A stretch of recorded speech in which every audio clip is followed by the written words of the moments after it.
Everywhere in the world we can observe and be touched by acts of kindness. People from all walks of life, faiths and cultures extend themselves beyond the call of duty to help others unconditionally.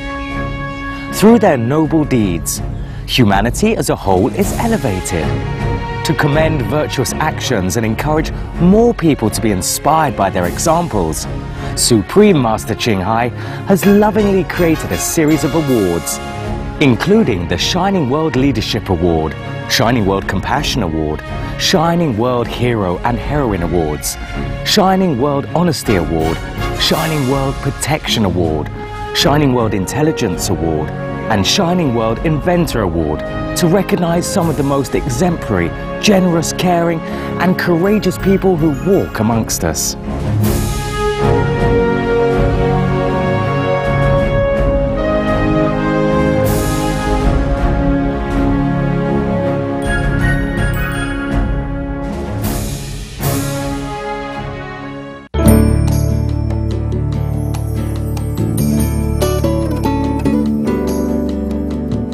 I'm Sarah and this is the Horse Refuge, and we're situated near Maidstone in Kent, and basically we're a home for sick and unwanted animals. It started off with horses, but we have a huge variety of animals now, and I should think we've got about 150 permanent residents, and we have quite a lot in foster homes, but here we have horses that sadly, through no fault of their own, can't be rehomed because they've had a bad time, or they're not very ill, or they're old. They're here for the rest of their life.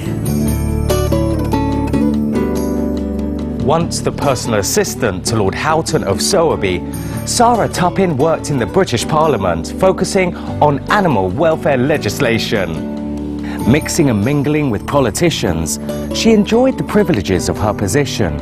Private dinner parties in the house of the Prime Minister, dining in haute cuisine restaurants, and shopping for designer dresses in London's fashionable Chelsea district. Today, however, Miss Tuppin is living a different story. She renounced it all in 1995 when she set up the Horse Refuge for the animals she loves. Currently without a true home, she lives on a farm in an outbuilding with 20 animals, dogs, feral cats, parrots and an owl, having sold her residence that was worth more than $300,000 US, jewelry, furniture and nearly everything else she owned for the sake of saving her animal friends from exploitation and slaughter. There is no central heating or hot water in the shed, and all her cooking is done on a camping stove. Before, when I was living and working in London, obviously it was a completely different lifestyle. It was a round of parties and lunches and dinners and, you know, going to posh hairdressers and buying good, expensive clothes. And now it's a question of getting clothes from the charity shop and how warm is it going to be. It was very cold in the winter, and it was very damp, and it was -7, and it was quite tough, and you kind of expect certain things in life, like a bath or a washing machine or somewhere to cook and being warm, and it was difficult, to say the least.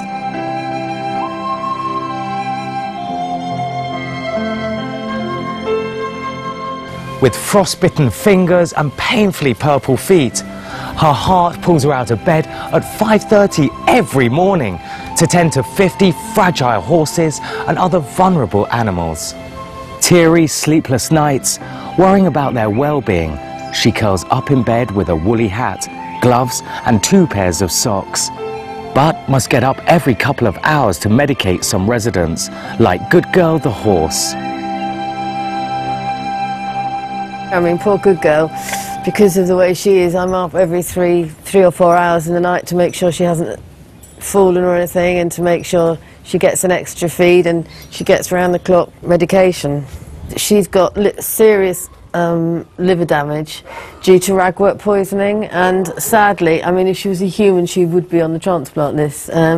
She's taken to having the odd fit, which isn't very good at all, and we're using milk thistle and various other things to try and kick-start the liver again. But we just hope we can get the liver going again. That's what we hope. She's fallen down several times now, and it's me and a couple of other people who have helped her up several times, and it's hard, and it's sad the fact that she's gone down, but I'm always happy that we brought her back up, and it'd be nice if she carried on surviving. Horse is skeletal from starvation, arthritic from old age, and subjected to severe neglect and abuse. These are the equines she takes in. Saint-hearted, she patiently heals their wounds and brings them back to life and to love. And this is Casper the Great, who's very dirty. He's been rolling in the mud, but very, very handsome. He'd obviously eaten a lot of ragwort when I got him, and his eyes were sealed up with blisters, and he had seeping wounds coming from everywhere. And we've sort of stopped a lot of the problem with milk thistle and stuff. But in the summer he can't really go out in the daylight because it burns him. And basically his skin would bubble up and blister again, and he'd probably get melanomas, so he goes out at night. But he's quite handsome, he's got eyeliner on. And this is Echo. Poor Echo has got something called Mary's disease. Sadly, it's affected the growth on her legs. Her legs are misshapen where the new bone has formed, and her eyesight's gone, but she comes in and out, and seems to be quite happy, and is kept on a low dosage of a medication that keeps her pain-free. But they gave her 3 months to live 5 years ago, but she's still with us, and she's still showing us she wants to be here at the moment, bless her. Tragically, more and more horses are being forsaken in British fields each year. But mercifully, the refuge is a caring cradle that offers a sparkling miracle of hope and vitality. At the moment we've got about 60 horses in permanent residence. The people are just turning their horses away, and there's so many starved horses in the fields, just thin skeletons, and also, sadly, terribly sadly, dead horses I found this year. We've had to go and see, but all the horses here are individuals. There's no sort of two cases or two personalities that are the same, and they all need, you know, a lot of special care. Tilly was a total starvation case. The vet thought she'd died. In the first 3 or 4 weeks she couldn't even stand, she was so weak. She couldn't eat properly. I mean, it was heartbreaking. Nobody really thought she would turn the corner. And 1 year later, nearly, she's a picture of health, as we shall see when we let her out in the field. You can see she's a very, very beautiful girl now. She'd make anybody proud. She's bouncing full of energy. Aren't you, Tilly? Well, people don't believe it's the same horse because it was too terrible for words. She's fantastic now. I mean, she's living a life that any pony should live, really. She goes out and runs around in the day and eats a lot, and she comes into a nice warm stable at night.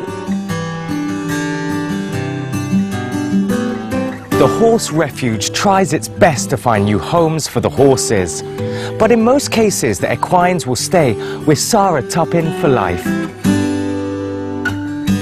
Where we can, we find homes for horses, but most of the ones here are permanent residents because they've had a lot of trauma in their life, or they're old, or they've got physical problems, and they're not suitable for rehoming. Obviously, they've got to be a horse that's completely safe when you rehome it. We were privy to experience the special friendship Miss Tuppin has with the animals, how she showers them with warm words and treasures them with doting affection. This is Bandit in the barn here. Bandit's one of our very old residents. He had quite a tough life, didn't you, Bandit? And he's one that's in his 40s now, but as you can see, he's in quite good condition. He's a great favourite, he's a real character. He's Bandit.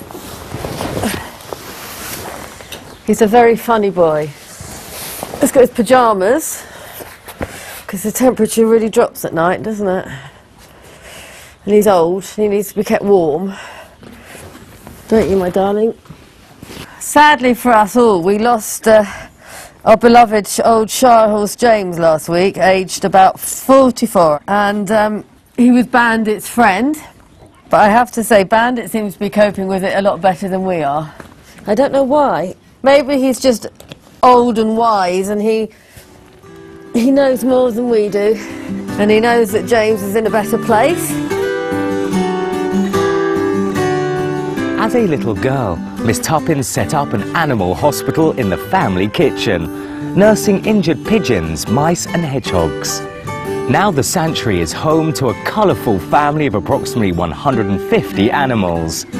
Horses, dogs, cats, chickens, pigs, peacocks, parrots, geese, ducks, deer, a cow, a goat and an owl, each christened with his or her own charming name. One of the most popular residents is Colin the goat, who thinks he's a dog and waddles next to Sarah Tuppin everywhere she goes. We know lots of people that love Colin. He sticks to me like glue.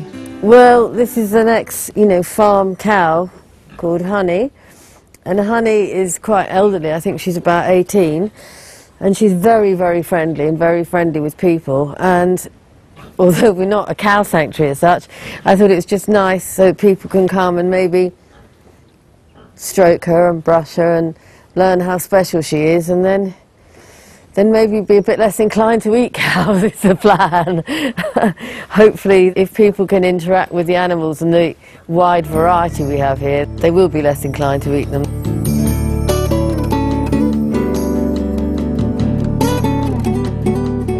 Please join us again tomorrow on Animal World, Our Co-Inhabitants, for the concluding episode in our two-part series on the Horse Refuge, when we will meet some of the other lovely residents of the refuge and celebrate Sarah Tuppin receiving the prestigious Shining World Compassion Award. For more details on the Horse Refuge, please visit www.thehorserefuge.org. Gentle viewers, thank you for joining us for our programme. Coming up next is enlightening entertainment after noteworthy news. May all people and animals live in everlasting peace and harmony. For more details, please see www.suprememastertv.com/AW.